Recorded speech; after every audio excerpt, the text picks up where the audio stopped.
Hello everyone, look around, breathe in this moment. If you're here, it means you're breathing, you're striving, you're showing up.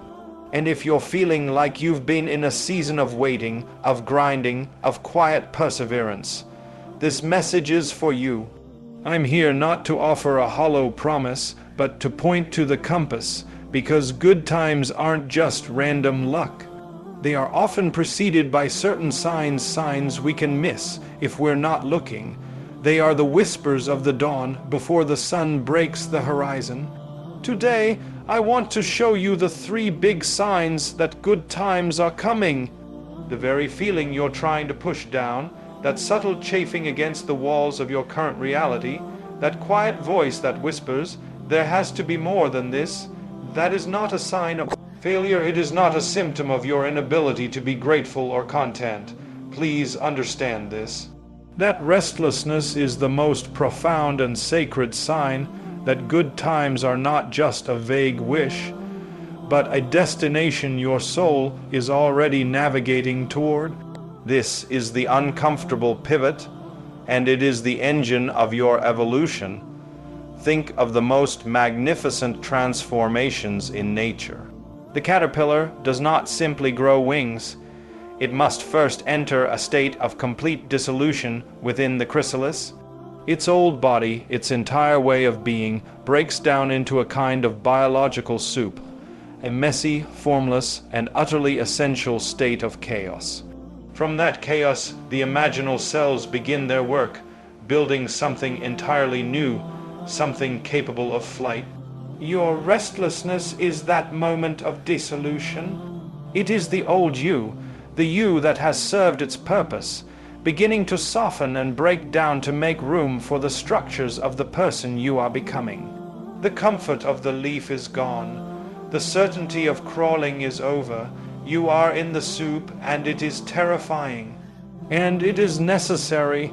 We have been taught to pathologize discomfort, to see unease as a problem to be medicated, quieted, or escape.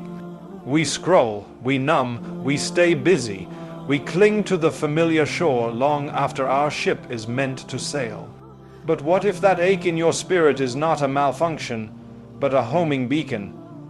It is the deep internal compass recalibrating, spinning away from the magnetic north of what is safe, and pointing, with increasing insistence, toward the true north of what is meant for you.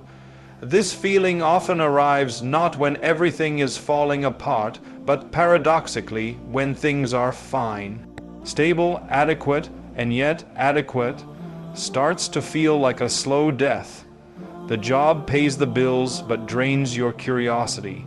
The relationship is peaceful but lacks depth. The routine is efficient but utterly soul-numbing. This is the pivot.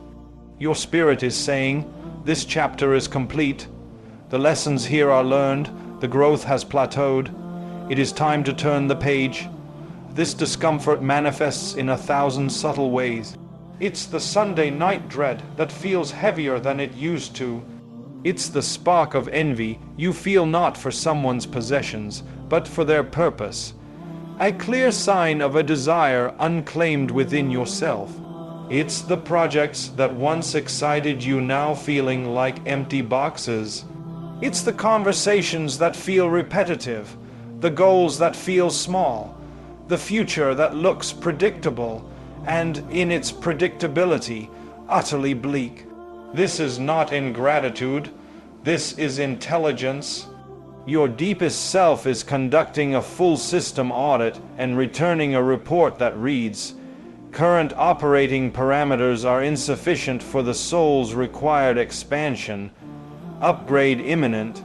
The danger, of course, is in misinterpreting this signal.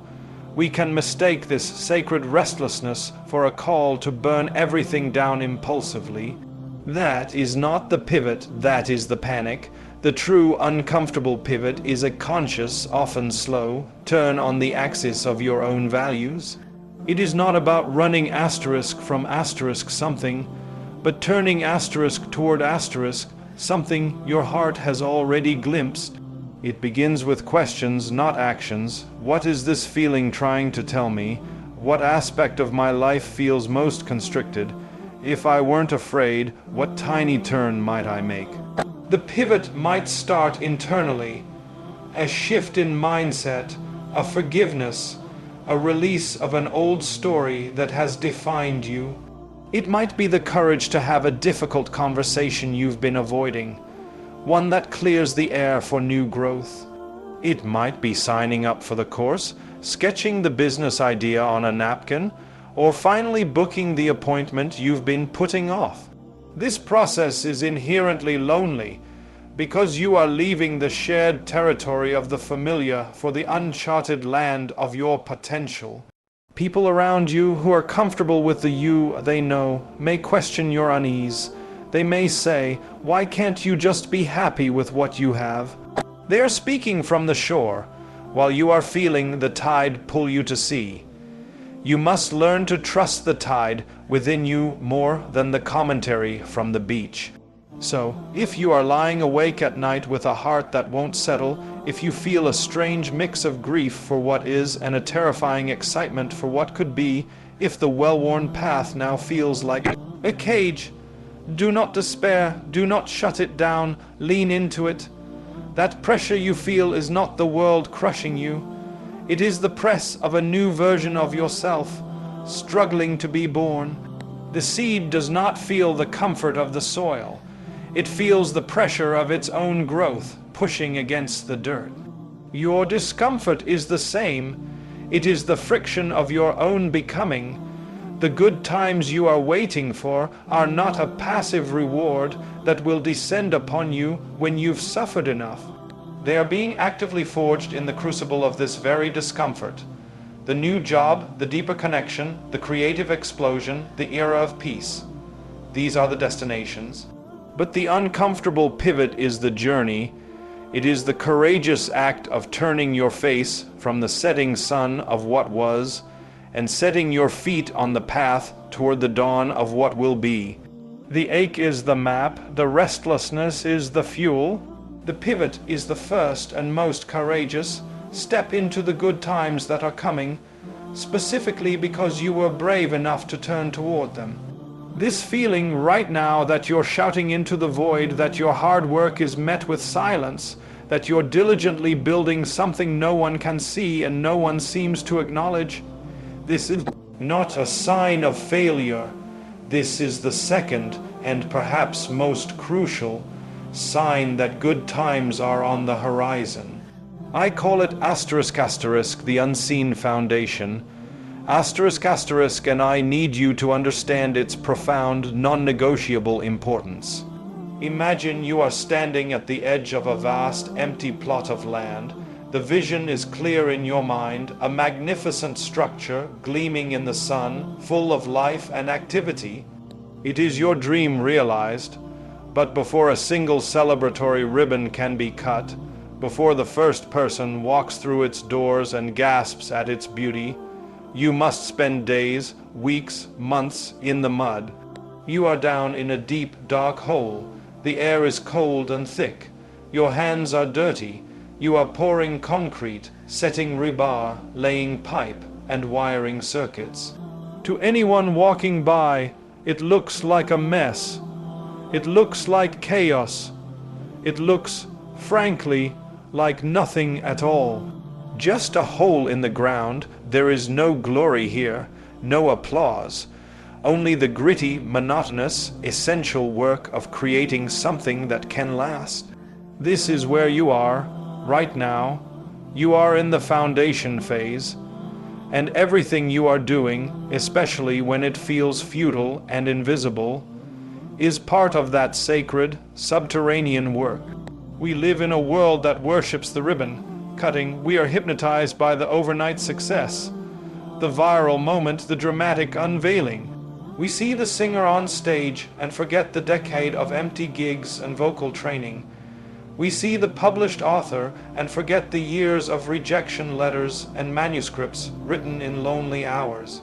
We see the thriving business and forget the sleepless nights, the maxed out credit cards, the prototypes that failed.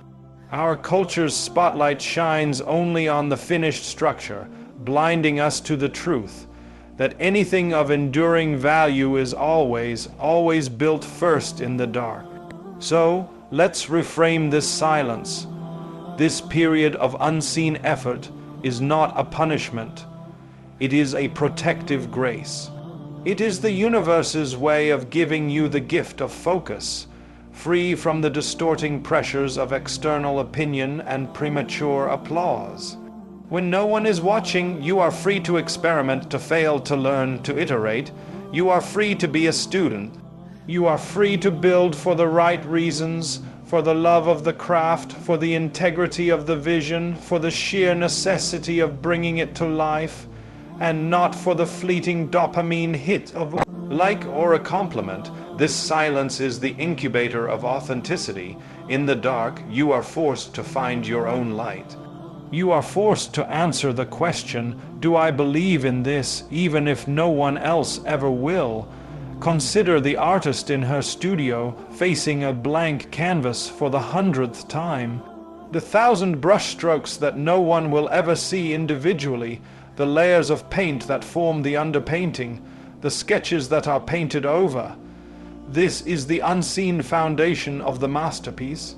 It is the skill, the muscle memory, the emotional truth worked out in private that makes the final, public piece resonate with such power. Your efforts are those brushstrokes. That email you sent into the void, that line of code you debugged at 2 a.m., that difficult conversation you practiced in the mirror, that small act of discipline you maintained when you were tired, these are the individual strokes. On their own, they seem insignificant. Together, they are creating the composition of your future. This phase is also where true resilience is forged. Resilience is not a personality trait you are born with. It is a callus you develop by showing up, day after day, when there is no evidence that your showing up matters. It is the quiet strength built when you choose to trust the process more than you trust your present moment feelings of discouragement. Every time you act in faith, despite the lack of feedback, you are laying another steel beam of inner fortitude. You are proving to yourself on a cellular level that you are the kind of person who finishes what they start, that you are the kind of person who builds things that last. This self-trust, earned in the darkness, becomes the most unshakable part of your foundation. The world above ground is noisy, fickle, and obsessed with the surface. The work you are doing now is quiet, deep, and obsessed with the substance. While others are decorating rooftops that may not withstand the first storm, you are below, ensuring your structure can endure an earthquake. You are integrating the lessons, healing the old wounds, developing the skills, and building the systems that will allow the future good times to be sustainable and not just a flash in the pan. So, if you feel invisible, I congratulate you. You are in the most important phase. If your hard work feels like it's disappearing into a black hole, understand that it is not disappearing, it is being compacted into bedrock. The depth of your foundation determines the height of your future. A skyscraper cannot be built on a slab meant for a shed.